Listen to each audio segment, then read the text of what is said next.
저절로 제가 그 질문지 처음에 드린 이제 세 번째 질문지하고 연결되는데 요즘 AI 챗GPT 우리 번역원에서도 지난 학기 학회 세미나 이제 앞으로 그 기계 번역 기계라는 말도 적합하지 않은 말이 AI 번역이나 이전에 우리가 사실은 네이버에 의존해서 번역을 하다 보면 얼마나 엉터리 번역이 많이 나오나요, 그죠? 그 AI 번역 시대에 이제 사실 저는 학교에서는 영문과 학생들을 가르치고 번역원에서는 번역가가 이제 되고픈 여러 국적의 이제 학생들을 가르치면서 AI가 우리를 대체할 수는 없다라고 그런 스탠스에서 이야기를 하지만 과거에 가령 한 20년 전에 제가 번역을 할 때 의존했던 여러 가지 방법 툴과 제가 학생들한테 갓구글이 있잖아 뭐 이렇게 갓구글을 찾아봐 이렇게 얘기한단 말이에요. 제가 윌리엄 칼러스 윌리엄스 시를 우리말로 번역할 때 20년대 30년대 건축 그 양식 집 같은 거 있잖아요. 그게 잘 상상이 안 돼가지고 시번역 같은 경우는 이미지를 정확하게 이제 정말 소화를 하고 옮겨야 되기 때문에 정말 그때 갓구글의 도움을 많이 받았단 말이에요. 근데 지금은 갓구글을 넘어서서 이제 AI 시절에 그 번역가가 어느 정도로 어떤 방식으로 도움을 받고 어떤 방식으로 이제 그 이걸 니고시에이트 해야 되는가의 문제가 저절로 나오는 것 같아요. 그래서 그 문제를 수업 시간에 지난 학기 같은 경우 저는 아예 그냥 완전 다 풀어가지고 어플라이 할 수 있는 모든 기계 도움, 인공지능 도움을 다 받아가지고 가장 아이디어란 어떤 그 샘플을 한번 만들어 보자라고 이제 오픈하기도 했는데요. 이걸 현실적으로 막는 거는 큰 의미가 없어 보여요. 이제 우리가 검사를 할 수도 없고요. 교육자이자 비평가로서 생각을 해봐도 그렇고. 그래서 선생님들께 이번에는 이제 지금 시대에 인공지능이나 AI 그죠? 우리가 교육 프로그램에서 번역 교육 프로그램에서 이제 그 어느 정도로 이 활용을 해야 될지 아니면 그럴 때 이제 어떤 식의 스탠스를 학생들한테 이야기를 해야 될지 이거를 장르의 문제라든가 아까 에세이하고 이제 문학 정도의 차이로 말씀을 하셨는데 사실은 번역 경험도 많으시니까 드라마나 뭐 소설이나 다른 장르들과의 어떤 그 차별성까지 같이 살짝 염두에 두시면서 말씀을 해주시면 좋을 것 같아요. 네. 제가 너무 좋은 말 해서 81년생부터 밀레니얼이잖아요. 그래서 저는 이제 가장 나이 많은 그 밀레니얼의 스펙트럼에서 이제 가장 나이가 많은 그 축이어가지고 이제 어렸을 때 그 88 올림픽 보면서 이렇게 TV 앞에 이렇게 기어가가지고 이렇게 다이얼 돌려야 되는 TV 기억하시는 분 있어요? 이렇게 따다다다다 하면서 그런 TV를 보면서 자랐고 이렇게 처음 번역을 이제 시작하던 이제 2000년대 초반 그때에는 위키피디아를 소스로 쓰면 교수님들한테 혼났어요. 위키피디아는 소스가 아니다라고 해서 네, 그랬었고 그리고 그 시절에는 예를 들어서 이제 한국 문화소의 발음 표현이라든지 이런 것들을 찾기를 원하면은 도서관에 무조건 그 실제 도서관에 실제 인간이 가서 이렇게 봐야 되는 책을 이렇게 찾아서 이렇게 봐야 되는 그런 그랬었는데 이제 한 5년쯤 지나니까 인터넷 소스도 되게 좋아지고 그리고 그 뭐랄까 어쨌든 밀레니얼로서 이렇게 빠르게 변화하는 발달하는 그 뭐랄까 그런 이렇게 테크놀로지를 이렇게 적극적으로 이렇게 수용을 하면서 이제 번역을 했어요. 아무래도 이제 그 전업 번역가로서 이제 빨리 번역할 수 있으면 빨리 쉽게 도서관에 안 가고 번역을 할 수 있으면 좋잖아요. 그래가지고 이제 그 요즘은 이제 학생들에게도 이제 많이 시키고 있고 이제 저도 AI를 사용을 해보고 있는데요. 이게 아직까진 예를 들어서 챗GPT에 이제 그 뭐 한 문단이라든지 아니면 한 페이지라든지 이렇게 해가지고 이렇게 넣어서 뭐 번역을 해봐라라고 하는 방법도 있고 예를 들어서 뭐 J.K. 라울링 방식으로 J.K. 라울링의 문체로 번역을 해봐라. 아니면 톨킨의 문체로 번역을 해봐라. 톨킨이랑 닐 게이만을 섞어서 번역을 해봐라. 팬픽션의 언어로 번역을 해봐라. 이런 거를 똑같은 거를 되게 여러 가지를 이렇게 그 주문을 해요. 그래서 뭐 13살도 알아듣게 번역을 해봐라. 뭐 이런 식으로 해서 쫙 번역을 다 해놓은 다음에 그 아이디어들을 가지고 그거를 이렇게 참고해서 예를 들어서 번역을 하다가 막혔을 때 그때 아, 이 문장을 이런 방식으로 풀어도 괜찮겠네. 뭐 요 정도까지는 가능해도 아직은 이렇게 뭐 한 페이지를 다 들어서 갖다 쓴다든지 뭐 그럴 수는 없는 상황인데요. 근데 챗GPT를 이제 저 같은 경우 어떻게 활용하는 게 그 도움이 되냐 하면 그 물론 모두가 다 번역 수업을 듣고 모두가 다 워크숍을 할 수 있으면 좋겠지만 어쨌든 워크숍을 못하는 번역가들이 대부분이잖아요. 혼자서 작업을 하고 혼자서 생각하고 혼자의 뇌에서 이렇게 다 해결을 해야 되는 경우에 이제 좀 막혔을 때 다르게 표현하는 방식들 아무래도 그 저는 이제 제가 표현하는 방식이 있고 저의 언어가 있고 그렇기 때문에 좀 제한돼 있잖아요. 그걸 이렇게 좀 그 넓혀주는 이런 단어도 써보면 괜찮지 않을까? 아니면 그 꼭 그 단어가 아니더라도 아 이런 그 예를 들어서 이런 라틴어 어원의 단어를 사용하는 방법도 있었네. 그러면은 그 비슷한 어원의 다른 형태를 써보는 것도 괜찮아요. 그런 식으로 해서 아이디어를 받는데 되게 유용하게 요즘 쓰고 있어요.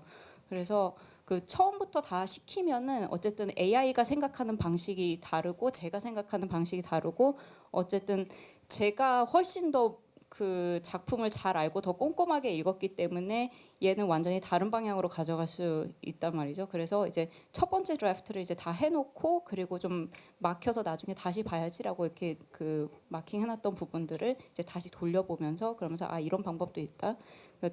그런 식으로 네, 잘 활용을 하고 있고요. 그리고 여러 가지 방식으로 시켜봤을 때 예를 들어서 뭐 번역은 반역이다라는 그 표현을 say it 10 different ways 그래가지고 열 가지 다른 문장으로 뭐 만들어내 보시오. 그러면 이렇게 10가지를 이렇게 쭉 줘요. 물론 그게 되게 그 버라이티가 좋지는 않지만 이거 너무 구체적이어서 너무 좋지는 않지만 근데 어쨌든 이렇게 시키면 무조건 해내거든요. 그래가지고 하면서 네 그런 그리고 일단 빨라서 정말 좋습니다. 네.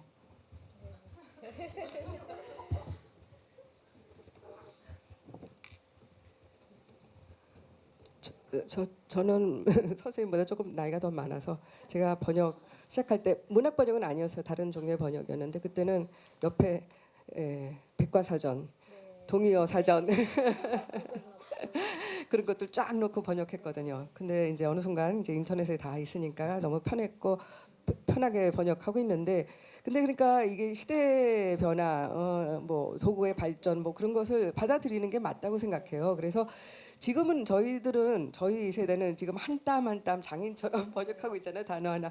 근데 요즘 젊은 번역가들한테 니네들도 꼭 그렇게 해야 된다. 그게 진정한 번역이다. 그렇게 강요할 수가 없을 것 같아요. 그래서 저는 AI 번역을 충분히 활용해서 수업 시간에 선생님 하신 것처럼 이거 다 돌려서 니네들 가져와서 니네들이 고쳐봐라. 그게 제일 중요한 것 같아요. 그 안목을 키워주는 그 포스트 에디팅이라고도 하고 뭐 아무튼 가문수호자 안목을 키워주는 게 그게 제일 중요하다고 봐요. 그러니까 보니까 저는 챗GPT는 안 써봤지만 디펠은 써봤더니 걔도 학생들처럼 문장 단위로만 번역하더라고요. 예, 문맥을 생각 안 해요. 예, 근데 또 나쁜 번역 중에 저는 직역도 있지만 그 문맥을 생각 안 하고 다 문장 단위로 번역하는 게 큰 문제라고 생각하거든요. 이렇게 번역을 읽을 때는 물 흐르듯이 이렇게 흘러야 되는데 이게 다 끊기는 거예요. 이게 그러면서 이게 도대체 무슨 말이야? 이렇게 되는 결과죠. 그래서 그것도 고치는 것도 아주 큰 작업이기 때문에 AI 번역 활용해서 그런 수업에서 그런 감수자 안목을 키워주는 거 아주 좋은 도구라고 생각해요. 그리고 앞으로도 그렇죠. 쉬운 번역은 맡길 수도 있고 그러면 시간 절약 진짜 되죠. 저도 한번 지난학기에 번역이 막혀서 돌렸더니 똑같이 이상한 번역 나오더라고요. 저보다도 못하더라고요. 그래서 안심했어요. 그래 아직은 너 한참 더 가야 되는구나. 근데 앞으로는 좀 활용할 생각입니다. 좀. 저도 한 땀 한 땀 하는 작업 자체를 즐기는 편이라서 저는 아마 장인 세대로 남지 않을까 생각하는데요. 근데 그 예를 들어서 작가분들도 그 몇십 년 전부터, 그러니까 자기 책이 해외에 나갔으면 좋겠다라고 생각하고, 그러니까 해외 나가는 걸 염두에 두고 그 글 쓰는 분들도 있잖아요. 그러면은 약간 다르더라고요. 그러니까 그걸 염두에 둔 작품이랑 그러니까 해외 진출을 미리 생각하고 쓴 책이랑, 그러니까 그런 것처럼 그 앞으로 챗 GPT를 활용해서 번역하는 것 자체를, 그러니까 비용 절감도 되는 만큼, 그러니까 해외 시장으로 나가기가 그러면 쉬워지니까, 그러면은 그걸 전제로 해서 글 쓰는 분들도 나올 것 같아요. 그래서 당연히 번역가들도 챗 GPT를 쓰는 번역가들이 나올 거고, 지금 수업에서도 우리는 지금 인터넷을 활용해서 왜 사전을 찾거나 그 인터넷에서 검색하거나 그러지도 않고 왜 지금 이런 그 언터리 번역이 나왔냐, 그러니까 찾아보지도 않고 이런 걸 내오면 안 된다라고 말하는 것처럼, 그러면 챗 GPT 하나 돌려보지 그래, 아예 안 나온다면, 그러니까 그런 말을 수업 중에 나중에는 하게 될 것 같고요. 그래서 부분적으로 도움을 빌리는 건 저는 찬성이고, 근데 반대로 반드시 아직 인간밖에 못하는 부분, 저는 특히니까 웃기는 장면이라든가 뭐 위트 그리고 비아냥거리는 부분, 그 앞뒤의 그 연결 부분이니까 챗GPT가 이해를 못하는 그런 차원이 있을 것 같아요. 네, 그래서 그런 장면은 아직은, 그리고 그 인간이 한다고 해도 그거 웃긴 장면을 웃기게 번역하는 게 되게 어렵잖아요. 네, 그거는 센스도 필요하고, 그래서 그런 부분은 아직 침범하지 못하고 있는 상황이다라고 생각합니다. 네. 네, 저는 챗 GPT 시대, 그러니까 챗 GPT를 사용하는 것 이전에 그냥 일단 번역기에 대한 그런 사용에 관련된 어떤 실험을 한번 해봤거든요. 그래서 학생들한테 그 김영하 작가님이 여행의 기술이었던 것 같은데 거기 일부 내용을 발췌해서 여러 가지 그 번역기로 돌려보고, 좀 평이한 내용이긴 했어요. 그래서 돌려보고 이게 한 3가지 버전의 번역문을 주고 그냥 나눠줬어요. 이렇게 나눠줬더니 다들 그걸 보더니 고치기 시작하는 거예요. 네, 그래서 그 장면이 되게 좀 인상적이었고, 그리고 그 다음에 왜 고치고 있냐, 내가 고치라고도 하지 않았는데, 이러니까 아, 문장이 이상하다 이러면서, 그래서 그럼 이건 누가 도대체 번역한 것 같냐, 지금 저 자리에 있는 그 학생이 했던 말이 기억이 나는데, 이건 아무래도 중문과 2학년 정도 학생이 번역한 것 같다, 이렇게 얘기를 하더라고요. 근데 전 진짜 너무 놀랐거든요. 사실 그 결과를 봤을 때도 조금 놀랐지만, 그걸 원어민이 봤을 때 그 정도의 어떤 퀄리티가 나온다는 게 사실은 놀라운 점이었어요. 그래서 포스트 에디팅은 정말 불가능한 게 아니다라는 그런 생각도 들었어요. 그 수업 시간에. 그리고 지금 업계에서 이렇게 들려오는 소리, 같이 그런 동기들한테 들려오는 그런 얘기들을 들어보면 이미 시작하고 있다라는 얘기도 많이 있고요. 다른 그런 비문학 유래에서는. 그래서 저희도 교육 안에서 어쩌면 계속 고민을 해야 되는 부분인 것 같기도 해요. 물론 저는 번역할 때 사용하지 않고, 또 지금 선생님들 말씀을 들어보니 나도 화석이 되는 게 아니고 이제 적극적으로 장혜선 선생님처럼 해야 되나, 뭐 이런 생각을 하게 됐거든요. 네, 저는 사실 화석으로 남는가 뭐 이런 고민을 계속 하고 있었거든요. 네, 그래서 그런 생각을 하던 차에 사실 저는 이번 학기에 그 방금 말씀드렸던 번역 수업에서 중요한 그런 안목을 기르는 그런 점, 그러니까 눈을 길러야 된다, 이 점을 좀 말씀드렸는데, 그것 플러스 그리고 또 앞으로의 어떤 시대 변화에 대응하기 위한 그런 나름대로의 방식으로 감수 그 과제를 의무적으로 내주고 있어요.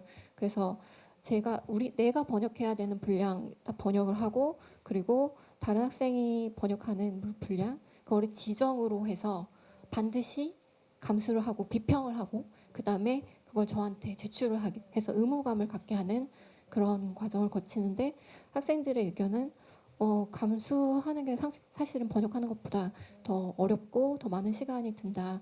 뭐 이런 얘기도 하지만 굉장히 적극적으로 임하고 있고 그래서 아직은 사실 표본이 없어서 그게 어떤 결과를 가져올지는 모르겠지만 저는 이런저런 그런 시도는 저희가 한번 해볼 필요는 있다고 생각합니다. 예, 예, 그게 왜 그러냐면 자기 눈에 대들보 있는 걸 모르고 남의 눈에 티만 보이는 거예요. 그러니까 자기 번역에서 문제점은 잘 몰라요. 근데 남의 다른 사람 번역한 거의 문제점은 아주 기가 막히게 잘 보여요. 예, 그래서 서로 크로스 리딩 시키는 게 아주 중요하고, 예, 그리고 선생님이 어느 정도까지 지적하고 나머지는 다른 동료가 지적해줘야 그거를 더 와닿는 것 같아요. 선생님, 근데 저도 고민을 같이 이제 이제 저도 크로스 리딩 하게 만드는데요. 이게 성격적으로 저는 학생들한테 항상 인커리징을 많이 해주는 편이거든요. 근데 이제 연필로는 고쳐주지만 이렇게 지적을 해주지만 잘했다라고 이야기를 하는데 그러면 이제 학기 끝나고 아이들이 속을까 가령 내가 너무 잘했는데 이제 하다 보면 학생들 사이에 성격적인 차이가 있어서 어떤 학생은 자기 너무 잘하는데 남의 이 그 작품에 대해서 짚어주기를 되게 어려워하는 학생들이 있고 또 어떤 학생들은 틀리게 또 막 적극적으로 또 이게 조금 그런 걸 어떤 방식으로 선생님은 이게 접근을 번역도 하세요? 글이라서 이게 내면의 표현이에요. 그래서 아무리 물론 창작은 아니지만 번역도 글이라서 분명히 저 학생은 너무 지적할 게 많아. 근데 저도 자제해요. 왜냐하면 어떤 학생들은 성격에 따라서 개인적인 공격으로 생각해요. 왜 선생님이 나만 미워하지? 나는 잘하고 있는데 자기 눈에 그 대들보가 안 보이는 거죠.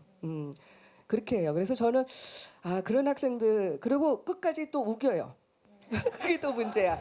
속으가면 이거 봐 이거보다 이런 문장이 더 좋지 않냐? 네 문장은 이런 문제가 있는 것 같다. 이렇게 좋게 말해도 수긍하면 문제 없는데 또 버텨요. 아닌데 선생님 뭐라고 또 하고 막 누군지 그런 학생들 꼭 있어요. 그러면 그럴 때는 그렇죠. 끝까지 뭐 싸울 수는 없고 그럴 필요도 없고 그냥 그래 알았어. 선생님은 그냥 제안하는 거야. 너는 따라도 되고 네가 생각하는 게 네가 옳다고 생각하면 그냥 끝까지 가도 돼. 괜찮아. 그렇게 하고 그리고 그런 학생들은 또 이제 잘할 때는 또 많이 이 문장은 진짜 좋다. 누구 거보다 제일 좋다. 뭐 이렇게 많이 격려해주고 근데 그런 건 이제 학생에 따라서 이제 조금 달리해야 돼요. 근데 그럴 때 어떤 그룹은 너무 조용해요. 그럼 선생님만 혼자만 지적하는 그런 역할이 돼요. 예, 그럴 때가 제일 불편하죠. 근데 어떤 그룹은 또 서로 친하면서 아주 솔직하게 야 이게 뭐야 말도 안 되잖아 이거 이상하잖아 서로 먼저들 말해요. 그럼 편하죠. 왜냐하면 진짜 동료의 말은 더 잘 들어요. 그냥 받아들일 수 있는데 선생님의 말하면 그건 성적과 연결돼 있다고 생각하는지 아주 민감하게 반응하는 친구들이 있어요. 그래서 개개인에 따라서 다 그렇게 조심하면서 그렇게 강의합니다. 네, 제가 AI를 적극적으로 쓴다고 하니까 나머지 세 분이 그 공룡 얘기를 하셔가지고 다시 이제 설명을 드리자면요. 그런 이렇게 한 땀 한 땀 자기가 번역을 하는 그런 번역은 사실 문학 번역의 컨텍스트에서는 피할 수 없는 방식이고요. 어차피 다 내가 하기는 해야 돼요. 왜냐하면은 그게 물론 작품에 따라서 다를 수도 있겠지만 그 한 땀 한 땀 그 선택을 한다는 것은 내가 전체적인 흐름을 다 머릿속에서 파악을 하고 작품의 전체적인 흐름을 다 파악하고 있는 상태에서 그 모든 요소들 다 염두에 두고 여기서 가장 최선의 선택이 무엇인가 그거를 찾아내는 그 작업이기 때문에 아직까지는 그러니까 AI에 제 머리를 이렇게 플러그인 하지 않는 이상 결국 원작에 대한 나의 해석을 반영을 한 번역을 AI가 만들어내기는 불가능하다는 거죠. 그래서 내가 어떻게 읽었는지 그게 이제 정확하게, 그러니까 탄탄하게 이렇게 그 잡힌 상태에서 다만 보조를 하는 것이고, 네, 이런 공룡이 되지 않을 거라고, 네, 화석이나 공룡이 되지 않을 거라고, 네, 말씀을 네, 드리고 싶고요. 그래서 그러면서 이제 또 어떤 스타일로, 예를 들어서 뭐 닐 게이만이라든지 뭐 제키 라울링이 어떤 스타일로 돌려볼 건지, 어떤 주문을 할 건지, 그걸 알기 위해서는 닐 게이만도 읽어봤어야 하고 어떤 스타일이 있는지 알아야 되고, 그리고 내가 그 지금 읽은 이 스타일과 가장 맞는 작가들이 그 도착어권에 누가 있는지 그거를 다 파악을 하고 있어야 이거를 주문을 할 수 있는 거거든요. 그렇기 때문에 제가 항상 그 학생들에게 말하는 기승전 책을 많이 읽으세요. 이거는 진짜 책을 많이 읽는 것은 결국 이제 피할 수 없는, 네, 그 인간 번역가로서 피할 수 없는 그런 작업이라고 생각을 합니다. 이렇게 말하면 매우 싫어하십니다, 학생님들. 근데 장혜리 선생님 말씀이 사실은 제가 이제 그 말씀드리는 부분을 이제 미리 말씀해 주셨는데요. 그 강병원 선생님 말씀하신 부분 제가 지난 학기 기억나는 게 있어요. 유머 코드는 정말 따라갈 수 없다는 게, 그 제가 아까 다 실험해 보라고 한 거는 이제 외대에서 그 인바운드 번역 그 실험할 때 학기 초에 학생들이 다 아니 저는 번역가가 되고 싶었는데 AI 때문에 번역가가 이제는 없어지는 직업이래요. 이러면서 거의 뭐 침울한 표정으로 앉아 있는 거예요. 그래서 이제 의도적으로 사실은 다 해봐라, 다 해보고 누가 이기는지 한번 보자 이렇게 해가지고 이제 온갖 장르를 저는 다 해봤는데요. 에세이는 비교적 그래도 잘 하는데 가장 힘든 게 에밀리 디킨슨 시였고요. 제가 속으로 쾌재를 불렀죠. 근데 그 한 남학생이 학기 말에, 그 친구는 지금 군대 머리 빡빡 깎고 지금 훈련소에 갔는데요.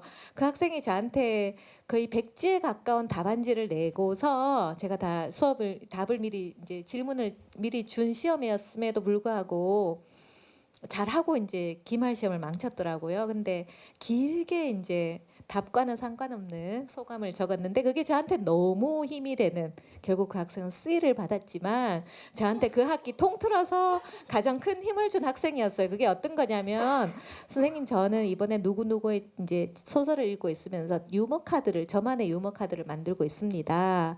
근데 이 유머 카드는 저만이 만들 수 있는 거고 이걸 기계 번역이 다 알아낼 거라고 생각하지 않는다. 그래서 저는 선생님은 이번 학기에 열심히 AI도 활용하고 변화하는 시대 안에서 번역을 해볼 것을 제안하셨지만 저는 고전적인 번역가로 남겠습니다 하고 비장하게 백지 답안지를 내고 갔는데, 저는 그 답안지를 보고 그 학생의 이제 한 학기 그 흐름을 보면서 이상하게 약간의 그 힘이 되더라고요. 하여튼 그랬던 에피소드가 있어서 들려드리고요. 근데 지금 이제 번역원에서 이제 5명, 6명, 7명, 제가 많이 8명까지도 가르쳐 봤던 것 같은데 너무 재밌는 게 다 달라요. 그죠? 똑같은 번역은 선생님들 다 같이 경험하실 것 같은데 같은 번역은 하나도 없는 것 같아요. 특히 저는 이제 시를 주로 번역을 하니까. 근데 시 같은 경우에 이제 서로 피드백을 이제 나누라고 하면 좀 두드러지는 특징은, 저희 반 학생 중에 이제 자기는 시를 잘 읽는 눈이 없고 소설 번역하는 걸 좋아한다라고 하는 학생은 특징이 정말 다 이해하게끔 이해한 차원에서 이제 번역을 하기 때문에 항상 번역이 제일 길어요. 제일 길고 피드백도 제일 많이 이제 달아주어서 동료 이제 학생들한테는 도움이 많이 되는데, 제가 항상 작가든 번역가든 특히 이제 시 같은 경우는 모호성이나 어떤 그 블랭크, 그 침묵, 이런 공간들이 갖는 힘도 있기 때문에 모든 걸 다 논리적으로 풀어내려고 하지 말고 독자들, 가령 제가 한국 시를 읽을 때 다 이해하지 못하는 부분을 가지고 고민을 하듯이 독자들한테도 그걸 고민할 수 있는 여지를 조금 더 주는 게 낫지 않을까, 이런 그 이야기를 하거든요. 그래서 자연스럽게 학생들한테 이제 너는 어떤 작품을 번역하고 싶니? 어떤 그 우리 이제 문학 번역이잖아요. 이제 실용적인 어떤 다른 텍스트가 아니고 그럴 때 장현희님 말씀하신 것처럼 정말 텍스트를 많이 읽어서 이제 그 저는 영어, 한국어 다 읽어라고 이제 영어, 한국어를 예를 들면 그럼 다른 언어권은 다른 언어가 되겠죠. 항상 이야기를 하는데 항상 어려운 것 같아요. 그래서 일단은 문학을 먼저 좋아하는 게 그 먼저일 것 같아서 저도 이제 그 학생들한테 특히 이제 이번 학기 어떤 시인을 하면 다른 시들을 이번 주에 숙제 이렇게 해가지고 서점에 가서 시집 코너에 가서 좀 읽어보고 좋은 시를 하나 골라와서 이제 다른 이런 식으로 이제 번역 숙제를 내주기도 했었는데 이게 좀 버겁더라고요. 학생들은 매주 서점에 가는 걸 좋아하지 않을 수도 있고 시간도 없을 수도 있고 그래서 계속 숙제가 이제 문학 번역가를 우리는 한국 문학 번역원이잖아요. 우리는 뭐 컨텐츠 다 문학 번역이라는 한국 문학 번역원의 지원이나 우리의 어떤 고민이나 어떤 프로그램 여러 가지 그 발전시키는 이 모든 비평의 장이나 이런 게 하지 않고 사실은 번역이 다 가능한 거는 적는 우리가 거기까지는 걱정할 필요가 없잖아. 왜냐하면 우리가 하지 않더라도 저절로 또 할 것이기 때문에 그래서 우리는 문학 번역으로서 문학 번역가를 키우는 이 장에서 이제 그 책을 사실은 아까 저희 쉬는 시간에 윤선미 선생님하고도 장인희 선생님하고 얘기 나누면서 사실은 책을 많이 읽는 게 제일 좋은 번역가가 되는 가장 튼실한 일종의 이제 그 자양분이 된다라는 이야기를 이미 나누었지만 저 같은 경우에는 할 수 있는 거는 이제 이번 학기 우리가 이 작가를 다루지만 이제 요즘 시인이 누가 있지 뭐 어떤 시 재밌게 읽었어 이런 식으로 해가지고 자꾸 조금 더 관심을 갖도록 이제 인바이트를 하는데요. 그게 쉽지가 않더라고요. 그리고 또 하나 이제 그 고전 문학 번역은 또 더 어려워지는 것 같아요. 왜냐하면 고전 문학은 저도 근대 문학부터 잘 이해가 안 되거든요. 김성월 씨 읽을 때도 항상 너무너무 어렵고 그래서 고전 문학, 현대 문학 다 통틀어 가지고 결국은 우리가 해야 되는 질문이 문학 번역 중에서도 무엇을 번역해야 될 것인가 이제의 질문으로 반드시 나아가게 되는 수밖에 없어요. 요즘 같은 어떤 그 한국 요즘 이제 K 문학 해가지고 BTS가 물론 많이 도움을 줬지만 요즘 그래도 세계 문학장 안에서 조금 제가 오늘인가요 어젠가요 한강 작가가 프랑스에서 이제 큰 상도 타셨고 해가지고 K 문학 이야기를 많이 하는데 또 다른 한편으로는 이렇게 쏠리잖아요. 트렌드 이렇게 뭐 페미니즘 아니면 뭐 SF라든가 이런 장르적인 어떤 그 쏠림이라든가 아니면 그 또 소외되는 분야도 분명히 있을 수 있고요. 그래서 저는 가끔 한국문학 번역원이니까 고전부터 현대까지 사실은 정말 캐논 작품으로 꼭 번역돼야 할 것들을 이렇게 일단은 번역을 해 놓는 작업이 아직까지 우리는 구멍이 너무너무 많으니까 그것도 다른 한편 필요하다는 생각이 드는데 번역 프로그램에서 번역원에서 번역 아카데미에서 그걸 학생들한테 또 이야기할 수는 없고 하지만 또 많은 작품들을 읽어야 되는 어떤 그 인비테이션은 필요하고요. 그래서 이런 저희 고민과 더불어서 선생님들은 이걸 어떻게 이제 인도를 하시는지 조금 더 들려주시면 감사하겠습니다. 네, 그 아까 소영현 선생님이 말씀하신 것처럼 요즘 뭐 일쇄를 첨부를 찍는 시대에 번역가조차 책을 안 읽으면 어떻게 하냐라고 이제 학생들에게 얘기를 많이 하고요. 뭐 출판 번역을 하고 싶다든지 문학 번역을 하고 싶다든지 해서 왔으면서 왜 책을 안 읽느냐 하는 이제 그런 여러분조차 책을 안 읽으면 문학 번역 시장이 없어지지 않겠느냐 그런 식으로 이제 얘기를 하고요. 그리고 수업 시간에 아까 그 말 시키는 거에 대해서 얘기를 하셨는데요. 저는 이제 수업 시간에 한 명 한 명 다 말을 시켜요. 그래가지고 이렇게 돌아가면서 이렇게 발치를 하듯이 너는 어떻게 생각하니? 너는 어떻게 생각하니? 너 이렇게 그러면 무슨 말이든 반드시 해야 되기 때문에 안 읽어올 수가 없어요.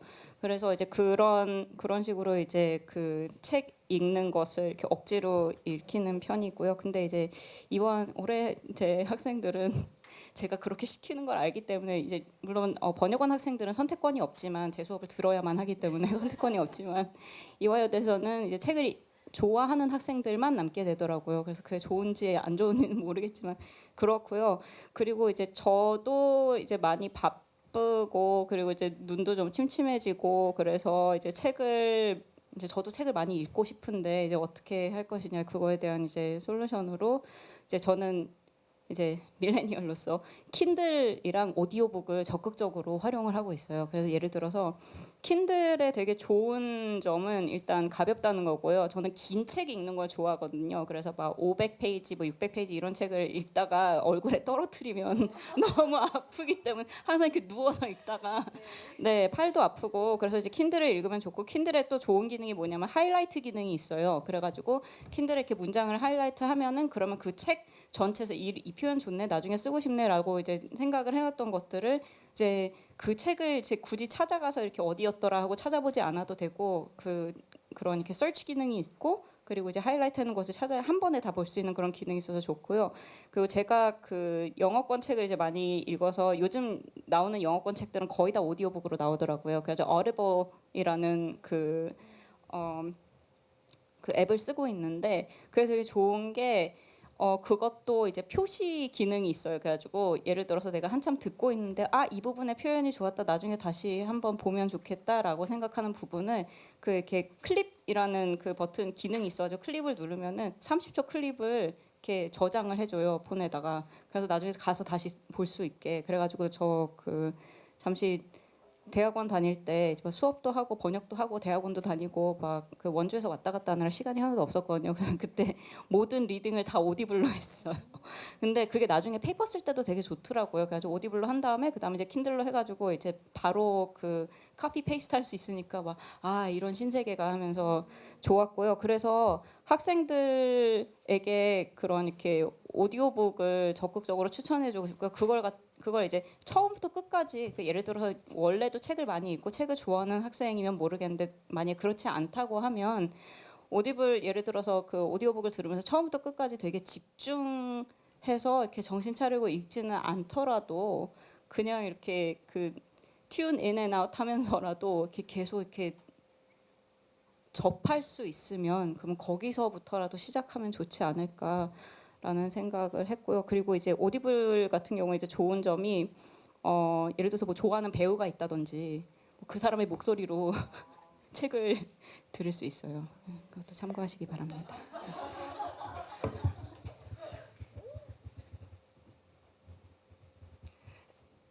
네, 독서량과 그 문장력과 완전히 직결돼 있다고 생각해요. 예, 책을 많이 읽는 사람이 좋은 문장을 쓸 수 있어요. 좋은 글이 나와요.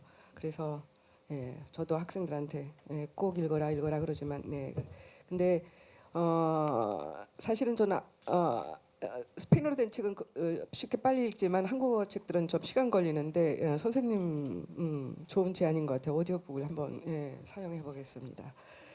학생들 보고 학생들한테도 그 제안을 하는 게 좋을 것 같아요. 네. 근데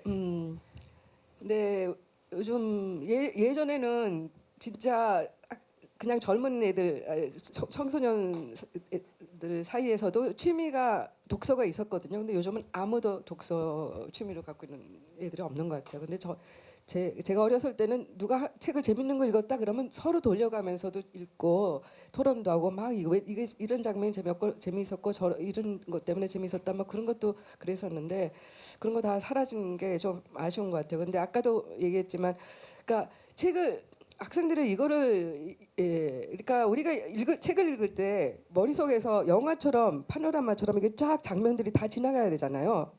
근데 그게 안 되나 봐요. 물어봐요. 그게 집중이 안 되는 거죠. 그냥 단어에 빠져서 그런지 그 스토리에 빠져서인지 이게 머릿속에서 이 파노라마처럼 이게 영화처럼 이렇게 지나가야 되는데 그게 잘 안 되고요. 보니까 또 학생들이 뭐가 또 잘 안 되냐면 이게 서로 연결을 시키지 못하더라고요. 아무튼 처음서부터 끝까지 그 스토리를 연결시켜서 말하지를 못하고 참 많은 것들과 싸워야 되는 것 같아요. 그래서 사실 서영은 선생님 오신 건 저는 대환영해요. 학생들 좀 힘들겠지만 다 그게 자산으로 남을 거고 학생들이 힘들어야 되는 게 맞다고 봐요.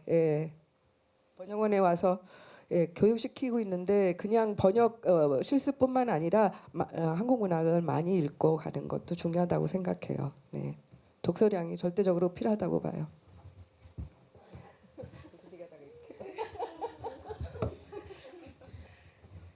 계속 독서에 대한 얘기가 나와서 저도 전체적으로 공감되는 부분입니다. 저도 킨들 사용하고 있는데 제가 사용하기 시작한 이유도 그래서 눈이 너무 침침해서 이게 글씨를 크게 키울 수가 있어서 근데 제가 저는 화석이구나라고 생각했던 게 그러니까 그런 선생님 아까 말씀해주신 기능을 제대로 못 사용하고 있다. 몰랐어요. 가서 찾아봐야 될 것 같고요. 근데 그래도 실제로는 저는 종이책을 많이 사서 보고 싶은 사람이라서 그렇게 하고 있는데 학생들한테는 그러니까 책을 보라고 해도 말 잘 안 들어서 저는 그러니까 외출할 때 무조건 책 한 권을 들고 나가라고 하는 편이에요. 그것도 그러니까 가벼운 책 말고 무거운 책을 일부러 들고 나가면 내가 이 무거운 걸 들고 나왔는데 어차피 그러면 한 페이지라도 읽고 따라 들어가야 되지 않겠냐. 책값을 받아야 되겠다라는 뭐 신념이 생길 것 같아서 그렇게 이야기를 하고 있고요. 근데 요즘 실제로 그러니까 옛날에는 줄 때는 누가 책을 준다 그러면 엄청 좋아했었는데 지금 학생들은 책 줄까 그래도 좋아하지 않아요. 네, 그래서 그런 제안 자체가 그러니까 나오지 않는 것 같고요. 근데 그게 문제가 뭐냐면 집중력이 떨어진다는 게 사실은 그러니까 책을 우리가 읽을 때는 나만의 속도로 읽을 수가 있어서 아마 좋아했던 것 같아요. 각자의 속도가 있는데 근데 지금 어떤 매체든 그러니까 수본적으로 속도를 받아들이는 입장이 돼서 내가 속도를 만들지 못하고 있는 그런 시대로 들어와서 그런 것 같다는 생각이 들어요. 근데 만약에 독서의 재미를 느낄 수 있다면 각자의 그 속도를 가질 수 있지 않을까 아니면 가진 사람이 독서를 좋아하게 된다 취미로 삼지 않을까 하는 생각이 들었습니다. 독서에 대한 얘기가 많이 나와서 지금 제가 수업상 했던 것들 저도 그게 되게 중요하다고 생각을 해서 좀 공유를 드리고 싶은데요. 사실 나이가 많다 보니까 아무리 책을 읽으라고 해도 나이가 많다 보니까 저도 나이가 많지만 학생들이 이미 성인이 돼서 저희 수업을 들으러 오기 때문에 어떤 취향이라던가 이런 게 다 정해져 있는 상태라서 뭔가 강요를 한다고 해도 잘 그게 받아들여지지 않지 않을까? 제가 생각하기에는 좀 그런 생각이 들더라고요. 그래서 지금은 저희가 이행기 과정이다 보니까 오히려 좀 더 학생들이 책을 안 좋아할 수 있는 가능성이 높아진 것 같아요. 왜냐하면 문학 번역만 좋아하는 학생이 들어온 것이 아니고 또 콘텐츠를 좋아해서 저희 아카데미에 입학한 학생들이 더러 있거든요. 거의 한 반반 정도 되는 것 같아요. 제가 파악해 봤을 때는. 그래서 그런 이미지를 좋아해서 시각화된 그런 콘텐츠를 좋아해서 들어온 학생들이기 때문에 아까 선생님도 말씀하셨지만 항상 책을 읽으면서 또 번역을 하면서 어떤 장면을 이렇게 시각화해서 상상하는 게 중요하다고 저도 생각을 하는데 그걸 굉장히 어려워하더라고요. 그래서 제가 수업에서 썼던 방법은 그림책을 읽으라고 했어요. 네. 근데 그림책을 읽으라고 했고 그것만 읽으라고 하면 안 되니까 그 전체를 이제 팀 플레이로 해서 번역을 해보라고 했고 그리고 저희가 마지막에 그러니까 수료를 할 때 필요한 것이 이 어떤 번역 제안서라던가 그런 것들을 만드는 포트폴리오를 만드는 그런 과정이 있거든요. 그래서 그거를 조금 미리 느껴보라는 차원에서 그걸 조금 해보자 이렇게 해서 일부러 읽게 만들었어요. 읽게 만들었는데 반응이 처음에는 이렇게 가요뚱하는 그런 반응이었는데 수업을 하고 이제 저희한테 다 소개를 해주는 과정에서 그림책을 소개하면서 이건 좀 약간 학생들한테 미안하지만 이렇게 우는 학생도 있었어요. 그 자기가 감동된 포인트 때문에 번역을 하고 또 그걸 소개를 하면서 좀 이렇게 감정이 이렇게 나와서 그렇게 그렇게 한 친구도 있었거든요. 그래서 하는 말이 이렇게 그림책을 어렸을 때 보고 나서 커서는 한 번도 본 적이 없다.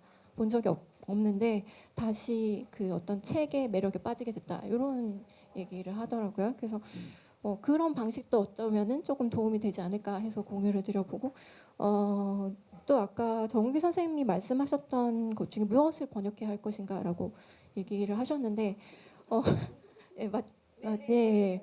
그래서 저도 그것이 굉장히 고민이 되는 지점이라고 생각해요. 그리고 사실 관심을 받는 많은 그런 책들, 작품들은 이렇게 상을 받거나 유명하거나 뭐 이런 것들이잖아요. 근데 적어도 저희 문학번역원에서는 약간 다양성을 추구해야 되지 않을까. 그래서 그 다양성을 추구하기 위해서 지원을 더 강화하는 방법, 그러니까 줄일 것이 아니고 또 학생들이 공모를 해서 어떤 문을 열어주는 그런 방향도 다시 한번 생각을 해봐야 되지 않을까라는 그런 생각을 해봅니다.